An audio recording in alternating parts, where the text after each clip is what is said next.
Hello बच्चों, और question is here, note all protein have a. देखिए कौन सा प्रोटीन की बात की गई है, कौन सभी प्रोटीन नहीं रखते हैं, कौन सी स्ट्रक्चर। तो प्राइमरी स्ट्रक्चर तो हमारे पास में जितने भी प्रोटीन होते हैं, न्यूली सिंथेसाइज प्रोटीन होते हैं, वो सारे के सारे हमारे पास में क्या रखते हैं, प्राइमरी स्ट्रक्चर रखते हैं।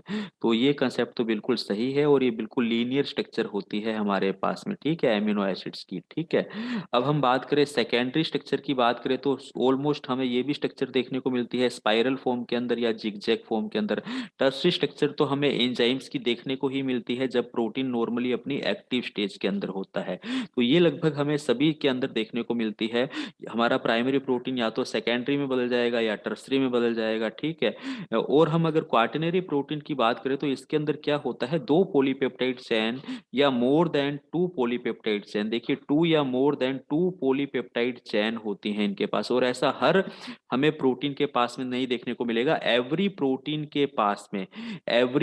के पास में आपको सिंगल पॉलीपेप्टाइड चेन तो देखने को मिलेगी ही मिलेगी, जो सबके पास में है।